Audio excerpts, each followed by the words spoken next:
Welcome to the Postmortem Raid Guides. My name is Ziona, and I will be walking through the Dreadguard Hard Modes fight. This is the second boss in Terror from Beyond. You can find a detailed walkthrough on our website at postmortem-guides.com. These bosses must be killed in a set order: Heirad, Ciphas Kel'sara. Damage to bosses outside of that order will empower the target, causing significantly increased damage. When any boss dies, the others will be fully healed. Heirad is the first target. He is untauntable and will be ignored by the tanks. Ciphas has a cleave, Kel'sara does not. Kel'sara does do a debuff called Pulverizing Darkness, which increases the damage taken from Kel'sara per stack. Tanks should swap between 2 to 5 stacks. Our tanks initially swap at 2 and then switch after it drops, which usually turns out to be around 3 to 5. Because damage to Ciphas buffs Heirad's damage, it is important to place Ciphas where he will not be hit by raid AEs. Kel'sara only buffs Ciphas' damage, and since Ciphas doesn't do significant damage in this phase, our Kel'sara tank often helps DPS on Ciphas during Surging Chain. There is no need to keep the Ciphas and Kel'sara bosses separated, so the tank should tank any place that's convenient for swaps and for DPS. Approximately 1 minute into the fight, Heirad will begin to cast Lightning Field. This does a total of 8 ticks of damage. The first 7 ticks will do approximately 1,000 to 1,500 damage each. The raid needs to spread out significantly before the 8th tick. The last tick will cause lightning fields starting on all players. Overlapping fields will do significantly more damage. We saw hits that range between 7,500 to 10,000 damage. All players need to use their largest survivability cooldowns and heals for that last tick. After the field is completed, the raid should immediately collapse to take advantage of area effect heals. DPS should burn Heirad as quickly as they can and make sure they kill him before the second lightning field happens, in roughly a minute. When Heirad begins to cast Surging Chain, Ciphas will jump to a position near Heirad and cast Empowered Barrier. DPS needs to immediately switch to Ciphas, burn down his bubble, and interrupt the cast. After the barrier is down, they can switch back to Heirad and resume DPS.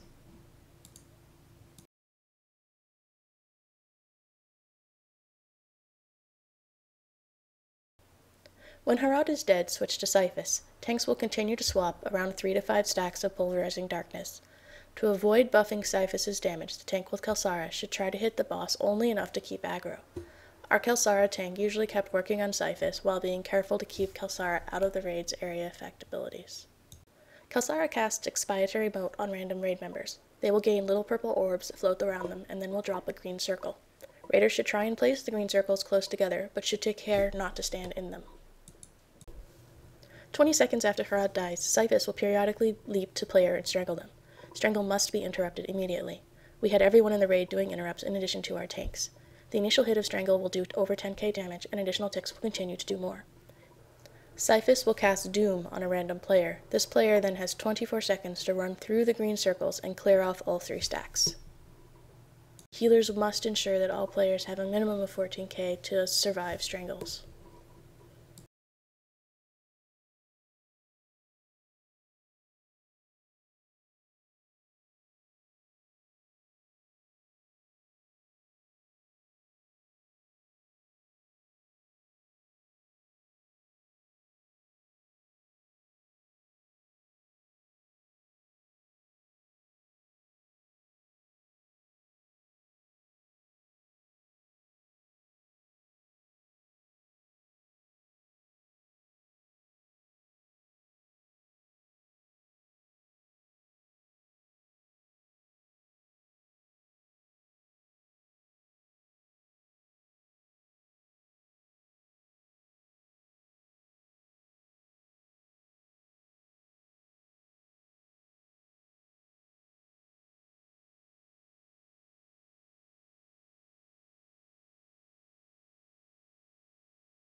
Tanks should swap when Kel'sara places Force Leech on a tank. Force Leech is a 99% heal reduction, transferring the healing received to Kel'sara. Healers that have HOTS should time their HOTS so that they are dropping off before the Force Leech is cast. Kel'sara will also periodically cast Withering Terror on a player. This cannot be cleansed and must be healed through. The initial tick is significant, so keep players well above 50% health whenever possible. Immediately after Force Leech ends, Kel'sara will mark a player for death. This will connect them with a yellow line to Kel'sara. That player must run away from Kel'sara as quickly as he can. If Kel'sara reaches that player, he will be one-shot killed. Sage Pulse, Transcendence, Force Speed are all very useful here, since Marked for Death also includes a significant slow.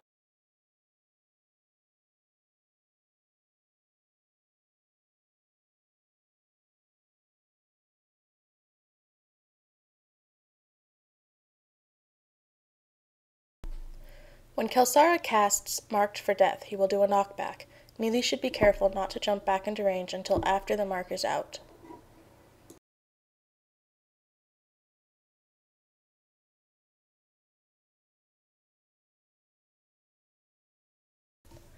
At 75%, 50%, and 25% health, Kel'sara will summon 3 Death Guard Legionnaires who must be killed.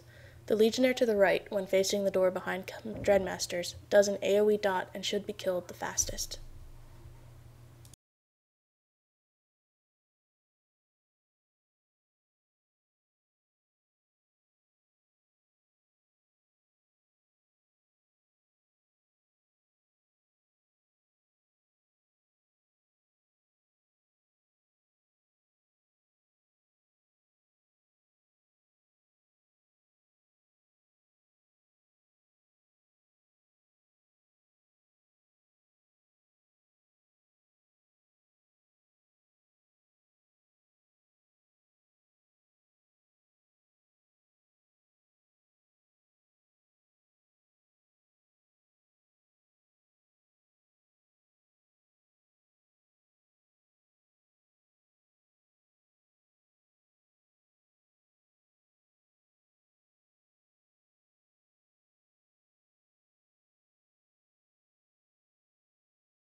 That's it! I hope you enjoyed this guide and found it informative. For more detailed information, please check the written guide at postmortem-guides.com.